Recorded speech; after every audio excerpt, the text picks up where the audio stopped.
on Earth. We expect with the instruments we have on board to be able to detect biosignatures and the types of things that say, yes, this is a sample that may contain evidence of past life in the sample, but I think it would be very difficult to confirm that until we actually get the samples back here on Earth. Speaking of getting them back here to Earth, the key part of this, how will you do that? That's a great question. We're already starting work on that next mission called Mars Sample Return. We think it's going to launch. We're planning for a launch in 2026.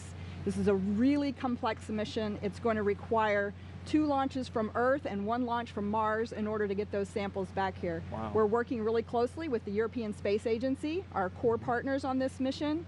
So we'll have a launch from the US, which will launch a sample return lander that will land on the surface carrying a fetch rover that will go out and pick up the samples, bring them back, load them into a rocket, the Mars Ascent Vehicle, and launch them into orbit around Mars.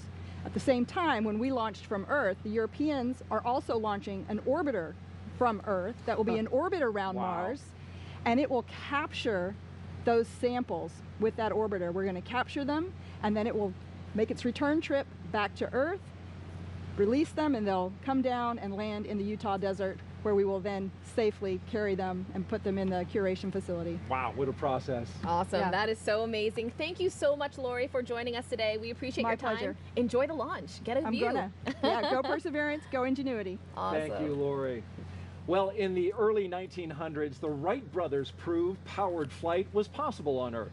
Now, NASA plans to test a powered flight on Mars with an ingenious helicopter. So let's get back out to California now. And Raquel, the Martian atmosphere is 99% less dense than here on Earth. So this is no easy task to fly on Mars. It is, Daryl. Now, hitching a ride on the Perseverance rover is an exciting technology demonstration. The Mars Ingenuity helicopter. Now, if successful, it would mark the first time humans have taken powered flight on another planet. Ingenuity's project manager, Mimi Ung, joins us now to talk about the set of milestones Ingenuity needs to hit in order to take flight on Mars. Hi, by the way, we just had an earthquake in this room. But anyway, with that, Mars helicopter tech demo is motivated by the potential of adding the aerial dimension to space exploration.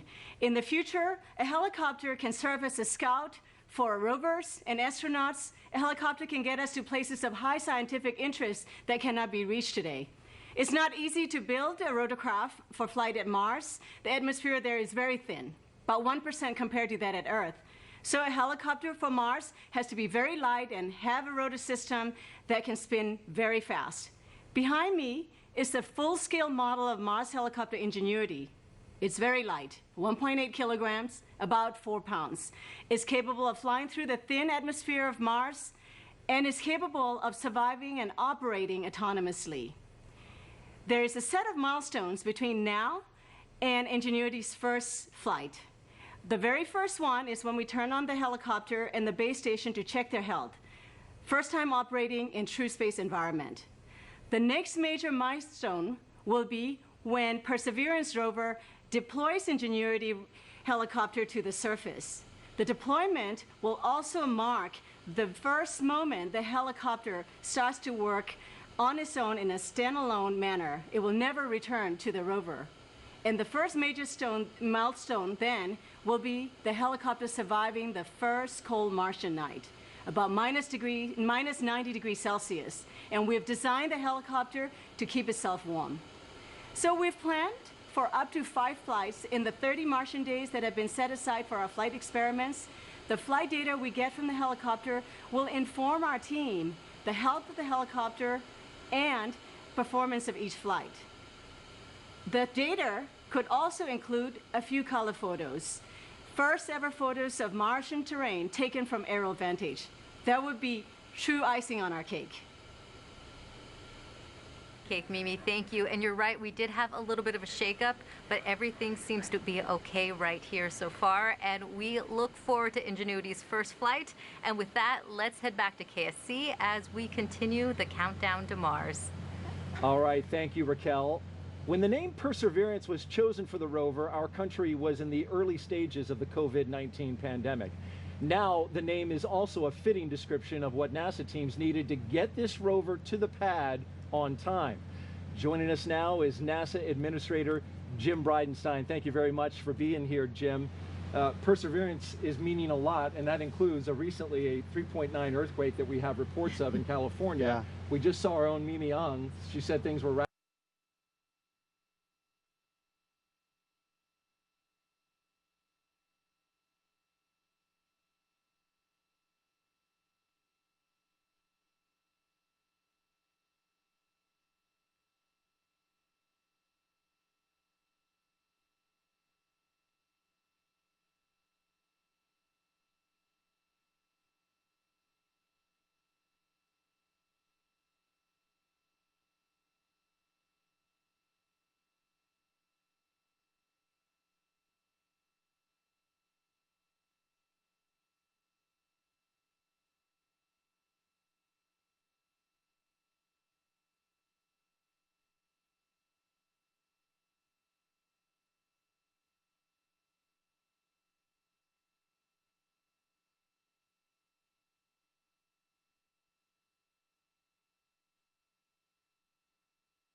L minus 12 minutes. NSC, LC, Net 1.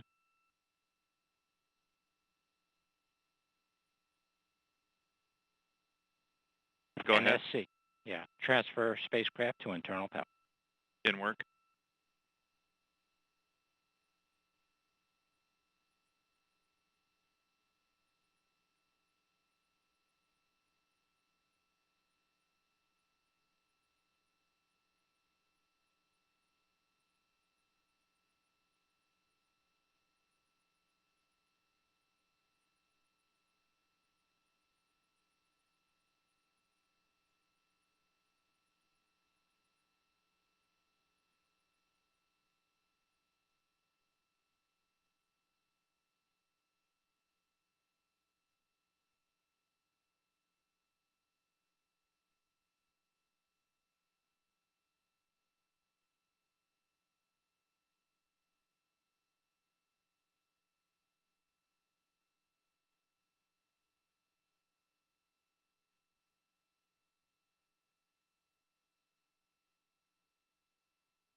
L minus 10 minutes.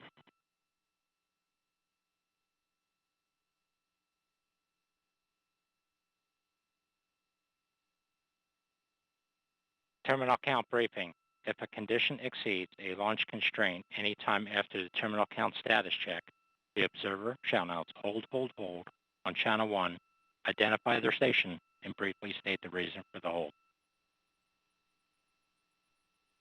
Flight control, perform launch on time verification. Roger. OSM, place SRB ignition SNA switch in the enable position. SRB ignition enabled. Box 2, verify CISA purge flowing GN2 to the CISA. Verified. OSM, verify the FCO, RCO, and OSM hold fire switches are in the proceed position. Ready to proceed. RLM, verify red line monitor and event table are in the correct configuration for terminal count. Verified. RC, verify solar radiation acceptable for launch. Verified.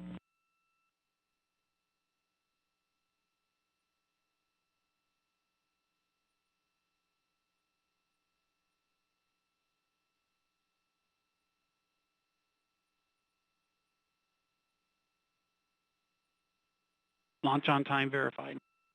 Roger. LC switch to the ready position. All steps are complete prior to the status check.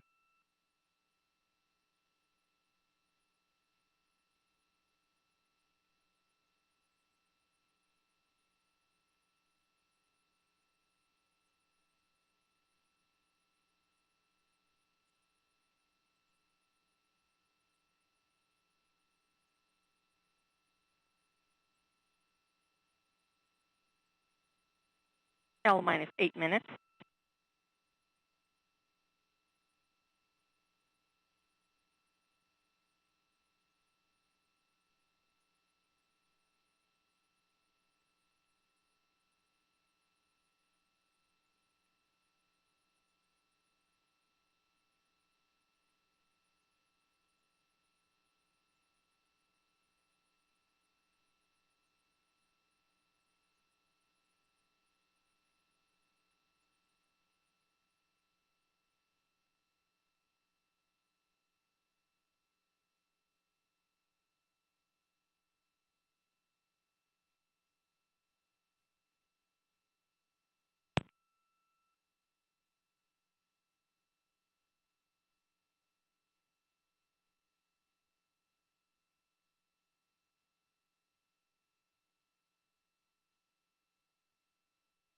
L minus 7 minutes. Status check to proceed with terminal count. Atlas Systems, propulsion. Go. Hydraulics. Go. Pneumatics. Go. LO2. Go. Water. Go. Cetar Systems, propulsion. Go. Pneumatics. Go. LO2. Go. LH2. Go. ASGAS. Go. Electrical Systems, airborne. Go. Ground. Go. Facility. Go. RFFTS. Go. Flight control. Go. GCQ. Go. Operations support. Go. COM. Go. Umbilicals. Go. ECS. Go. Redline monitor. Go. Quality. Go. Op safety manager. Go. ULA safety officer. Go. Vehicle system engineer. Go. Anomaly chief. Go. Range coordinator. Clear to proceed. Launch director. LD is go, and you have permission to launch. Proceeding with the count.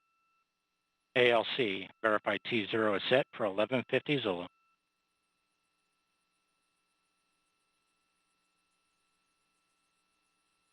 Verified.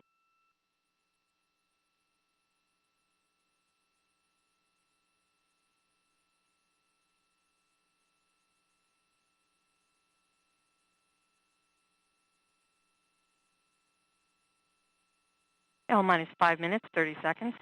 OS LC, start. NSC. Go NSC. Spacecraft on internal power and timer set for T0 of 1150 Zulu. Roger. OS start list data capture. Roger. All steps are complete prior to terminal count. LC switch is ready.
On my mark, the time will be T minus 4 minutes and counting. 3, 2, 1, mark. 3 minutes 55. Ground pyros enabled.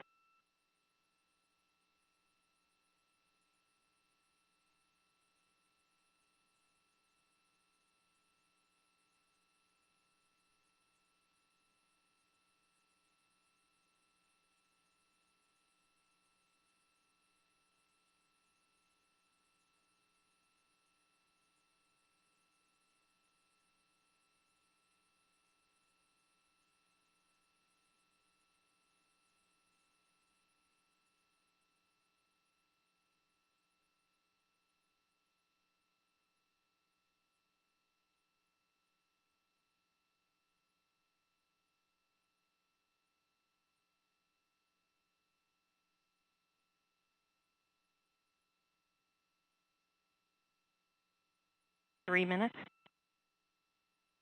Securing LO2 topping.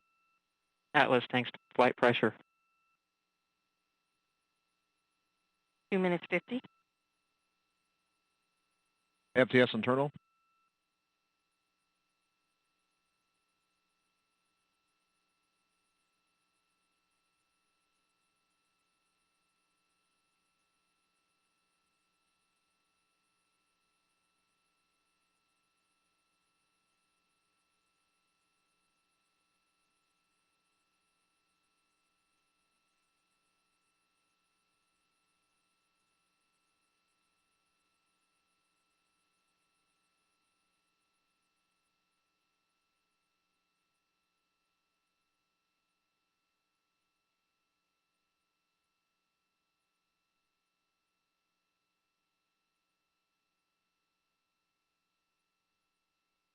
1 minute 59.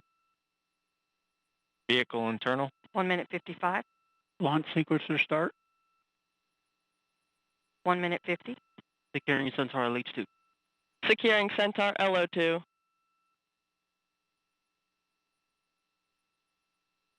1 minute 40. Launch enabled. 1:37. FTS armed.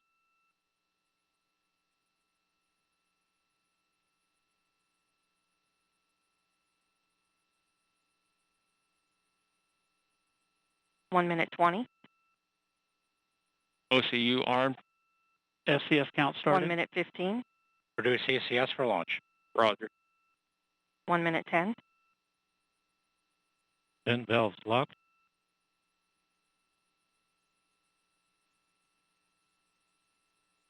1 minute. Rock, report range status. Range green.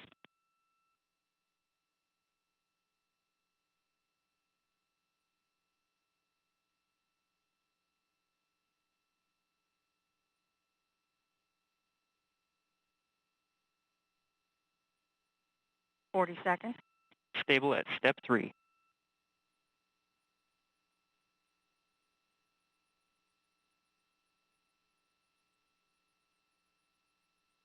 28 seconds. ECS reduced for launch. Roger. 25 seconds. Status check. Go Atlas. Go Centaur. Go Mars 2020.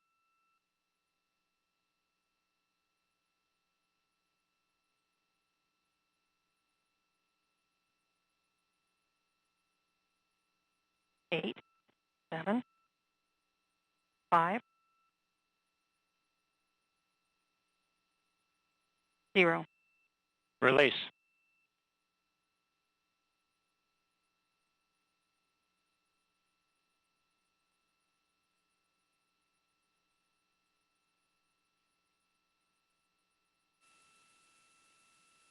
And Atlas TU has gone to closed loop control.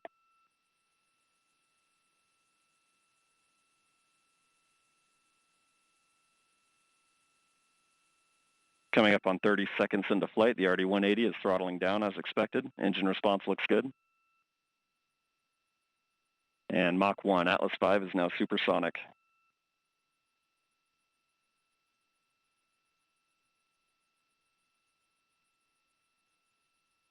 And passing 45 seconds into flight, vehicle is now passing through max Q, maximum dynamic pressure.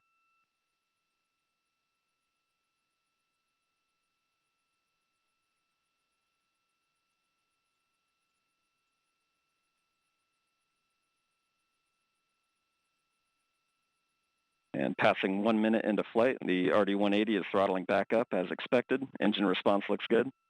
At this time in flight, the SRB chamber pressures remain nominal. The RD-180 pump speed and fuel injector pressures are responding well to demands on the engine. Standing by for SRB burnout shortly.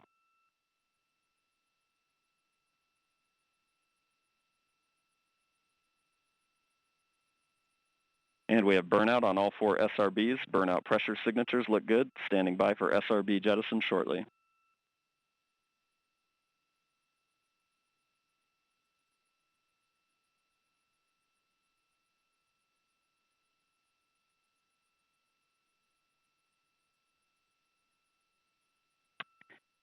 And we have a good indication of SRB jettison of all 4 SRBs. And the vehicle has gone to closed loop guidance. Vehicle body rates are responding nominally at this time.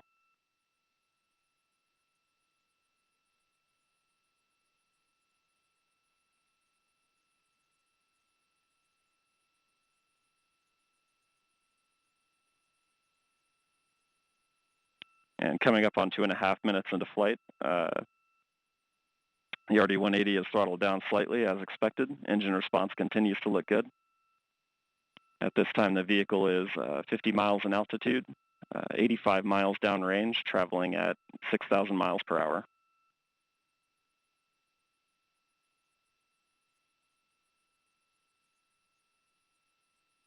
And the Centaur reaction control system is now pressurizing to flight levels.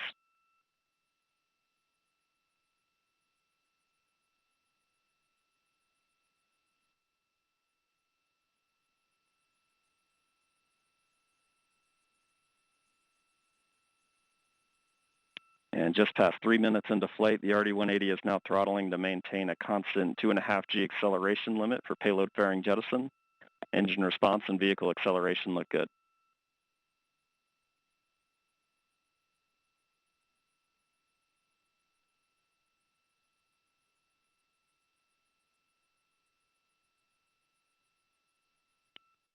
And we have good indication of payload fairing jettison and Centaur forward load reactor deck jettison.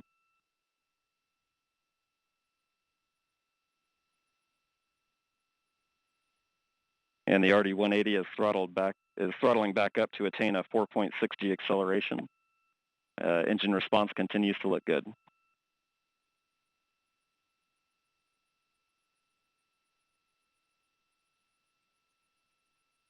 And Centaur has begun the boost phase chill down sequence to thermally condition the RL-10 for operation. Standing by for BECO shortly.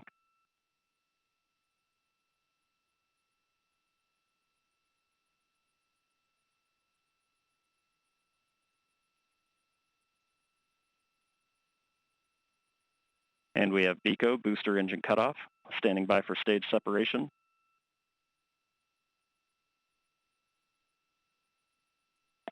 And we have good indication of Atlas Centaur separation.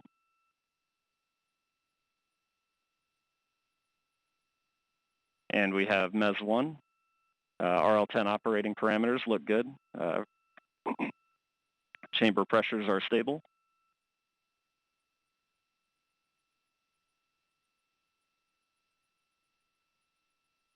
This will be the first of 2 burns for today's mission. This first burn will be approximately 7 minutes in length.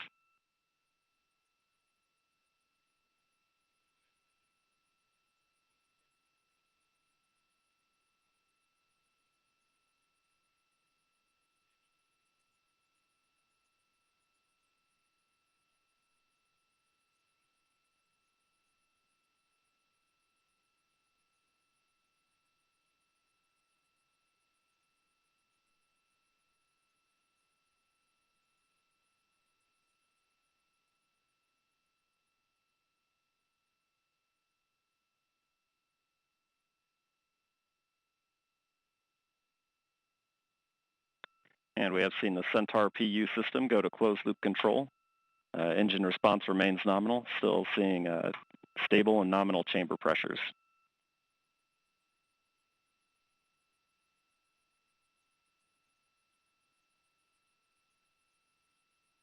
And we are beginning to see the RCS system begin periodic thermal firings to maintain conditions in the loop.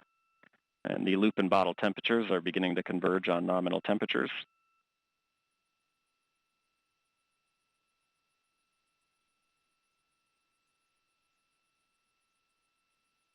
And initial data review of boost flight indicates slightly above nominal performance of the Atlas V booster.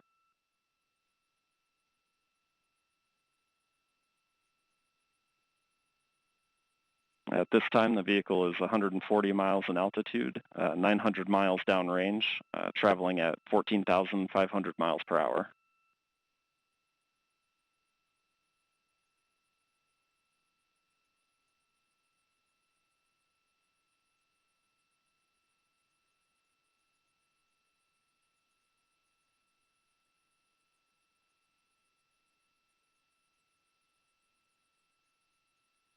And we did see a minor interruption to telemetry there as we switched to a TDRS-compatible data format. Overall telemetry quality is very good.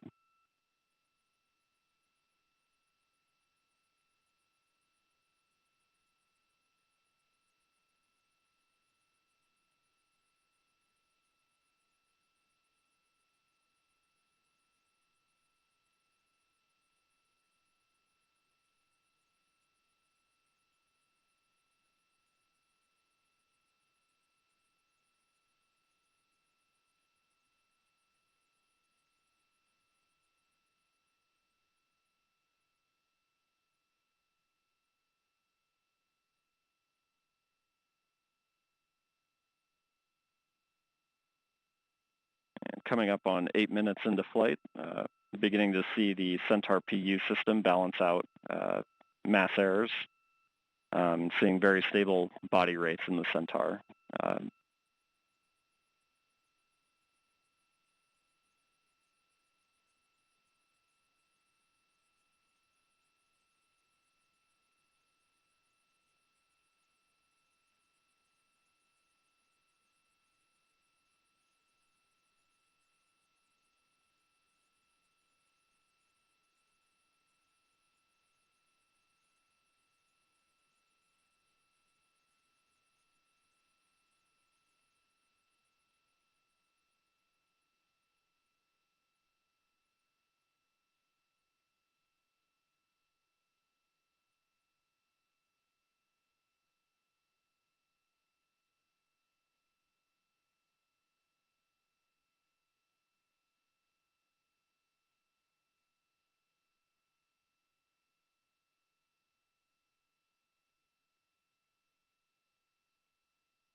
And coming up on 10 minutes into flight, we have seen the PU actuator come off of the LOX-rich stop as expected, and still seeing stable and nominal operating parameters on the RL-10.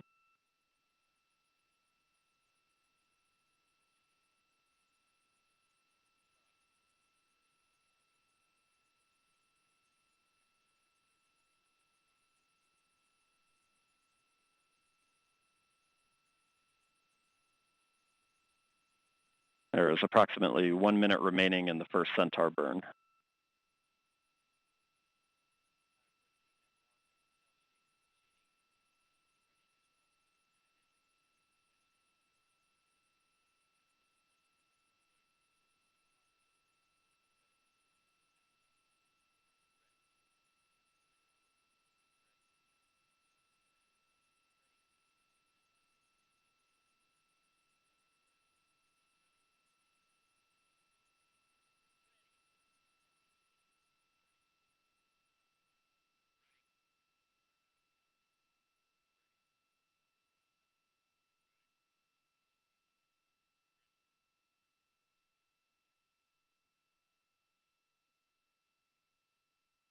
And we've had IIP vanish, so Centaur is now orbital.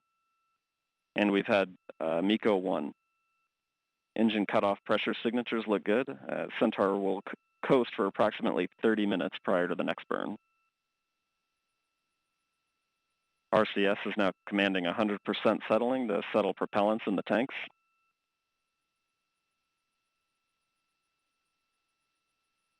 And Centaur is now adjusting its attitude for PTC roll. Body rates and RCS performance look good at this time.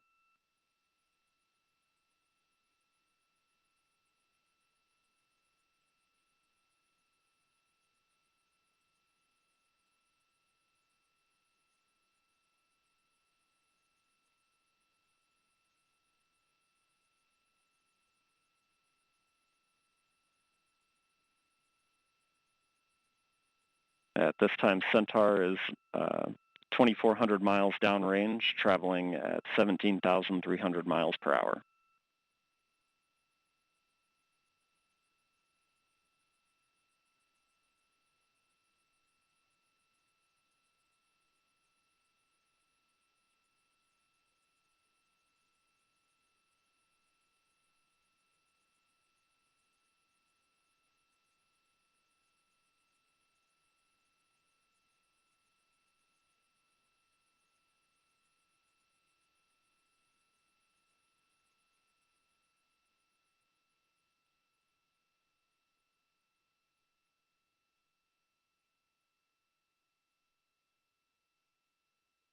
and as we pass 13 minutes into flight, the RCS system temperatures have converged to nominal values.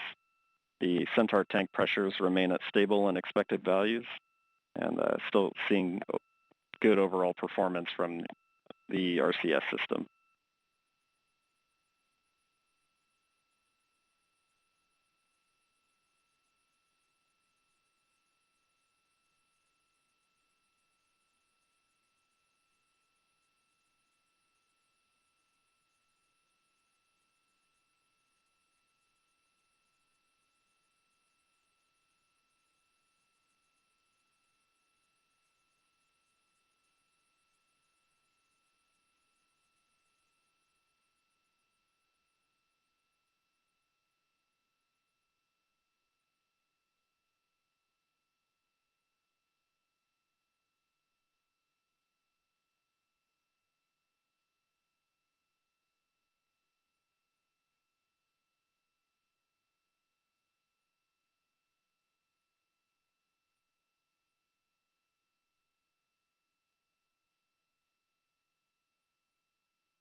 Passing 16 and a half minutes into flight, an initial review of the MECO 1 orbital parameters indicate that the vehicle trajectory is very close to pre-flight predictions.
and passing 18 minutes into flight, the RCS system is now commanding 25% settling. Still seeing nominal operating parameters and temperatures on that system. Also seeing nominal and stable battery voltages and temperatures as well.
and passing 25 minutes into flight, seeing another minor interruption to telemetry as we change over TDRS satellites.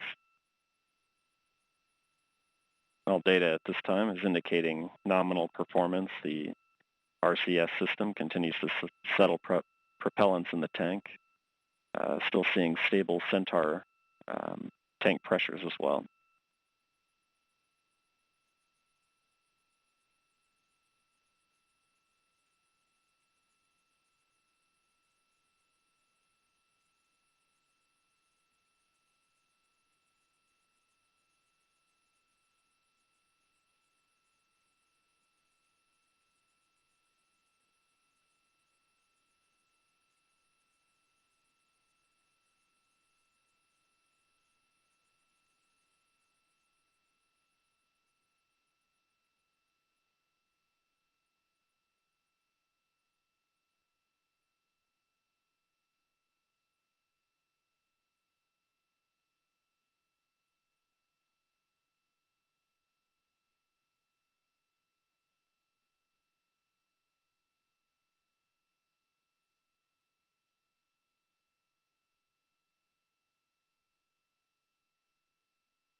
coming up on 35 minutes into flight, approximately 10 minutes remaining in this coast period of flight. Continuing to see good performance from the RCS system, good response in Centaur body rates as we reverse that passive thermal control roll direction. Also seeing stable Centaur tank pressures and overall excellent performance from the telemetry systems.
And passing 39 minutes into flight, still seeing very good performance from the Centaur main vehicle batteries, stable voltage and temperatures. Also starting to see a little bit of a response in Centaur body rates as we start to turn towards the MES-2 attitude. RCS performance and Centaur body rates appear nominal at this time.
And seeing a good response in Centaur body rates as we spin down from the passive thermal control roll.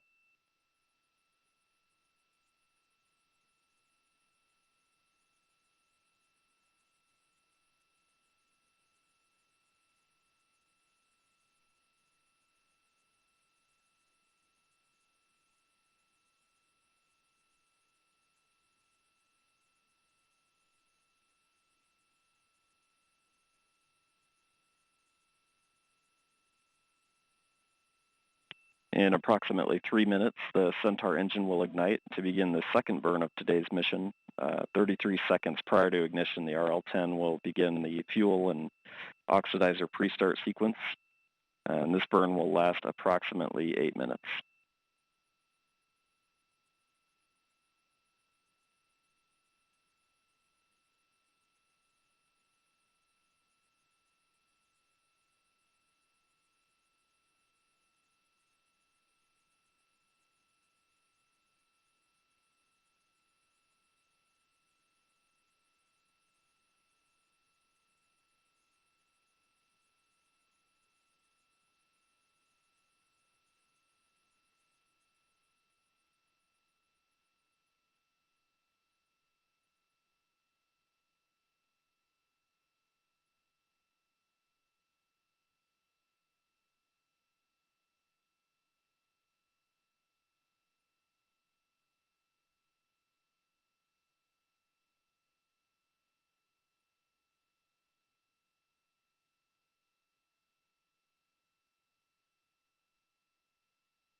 And RCS is now commanding 100% settling in preparation for the second burn. Still seeing nominal temperatures and loop pressures in that system.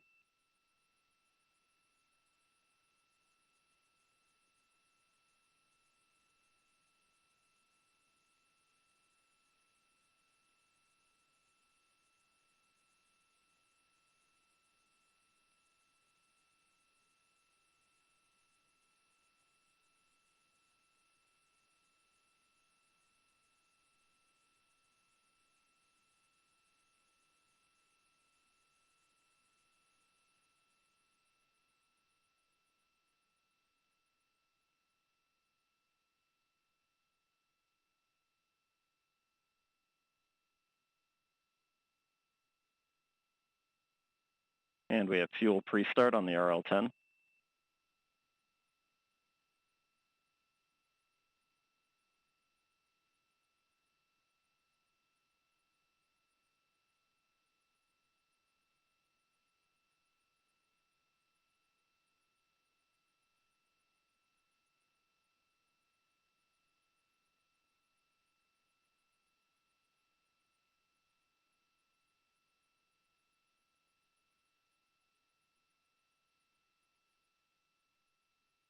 And we have main engine start 2.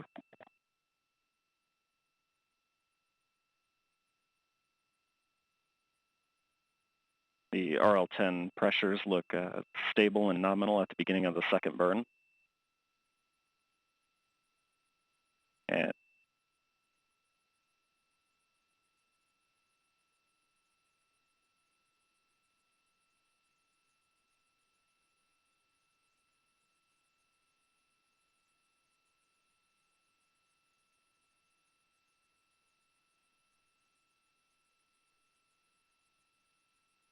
And the PU system is in closed loop control as well. It's controlling mass errors to near zero and seeing good response from the PU actuator.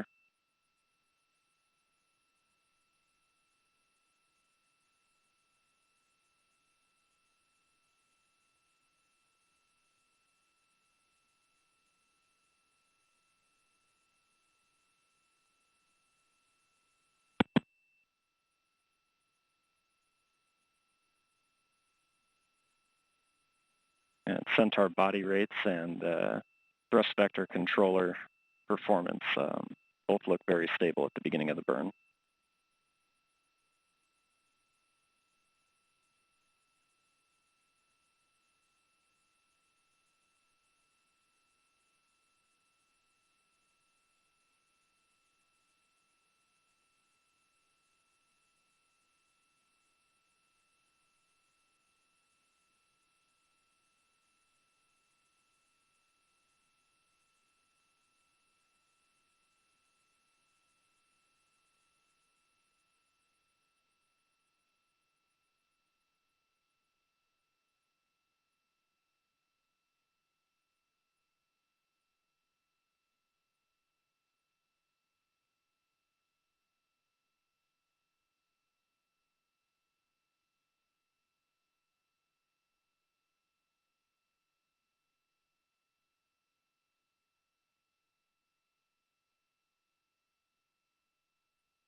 A little under 5 minutes remaining in the burn. The Centaur body rates continue to look stable.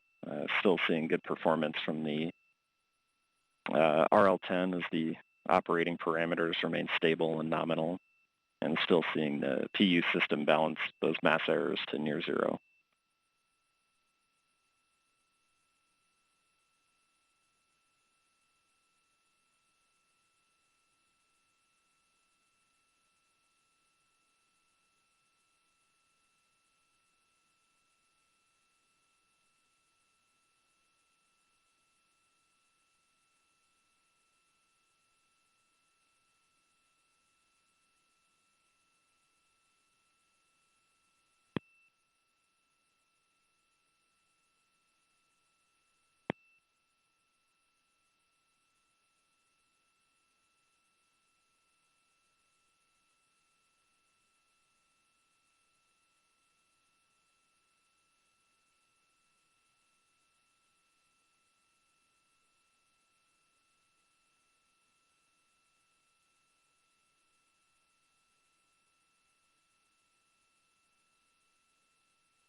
and approximately 3 minutes remain in this second burn of today's mission. Still seeing nominal operating parameters across the board, including stable battery temperatures and voltages and stable Centaur tank pressures.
About 1 minute remaining in the burn.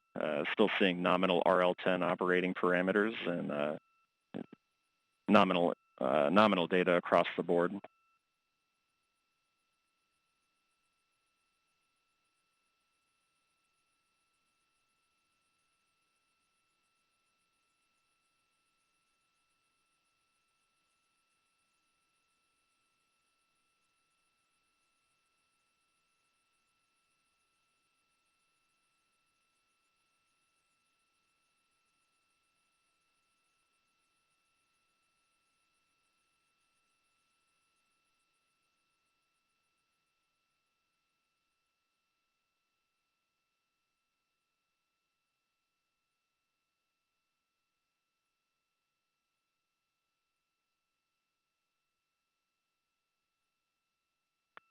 And we have MECO 2, main engine cutoff. The RL10 shutdown parameters look good. And we're seeing turn to the separation attitude. RCS system performance looks good as we do that, and so do Centaur body rates.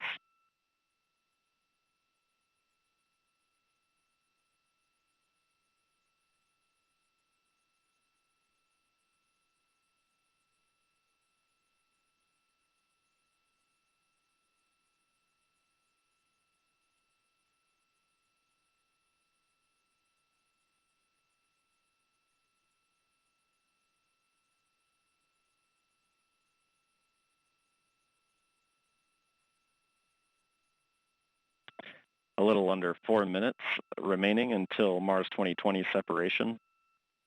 Continuing to see good performance from the telemetry system, getting all around good data. Also seeing nominal battery voltages and temperatures.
approximately 2 minutes remaining until spacecraft separation. Still seeing very nominal performance of the RCS system.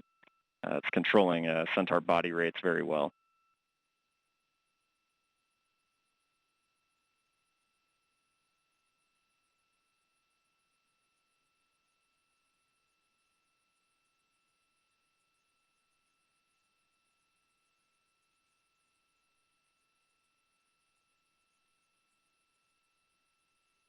And seeing an increase in Centaur roll rates as Centaur spins up in preparation for spacecraft sep.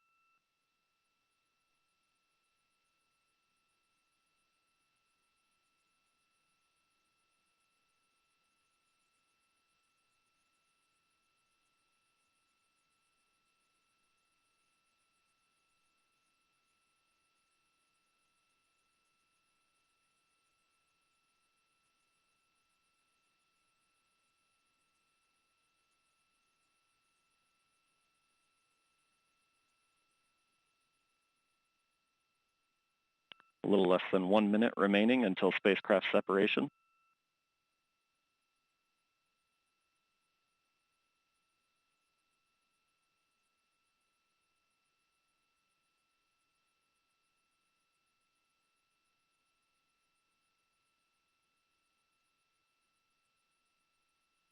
And about 30 seconds until spacecraft separation, still seeing stable Centaur tank pressures, very good performance from the RCS system, and stable indications from the avionics systems as well.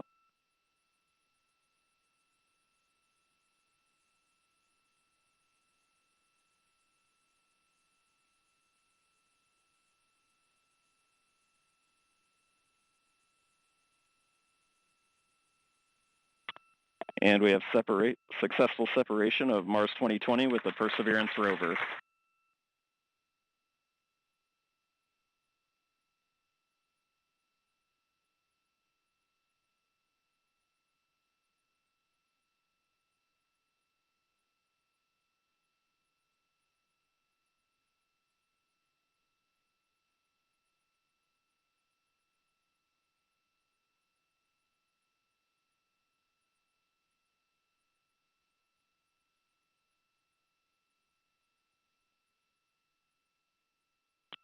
And with the successful separation of Mars 2020 with the Perseverance rover, the Centaur will now perform its standard propellant blowdown sequence to inert the vehicle and complete today's flight after completing its CCAM avoidance maneuver. This will conclude today's commentary of the Mars 2020 mission. This is Atlas Flight Commentary signing off.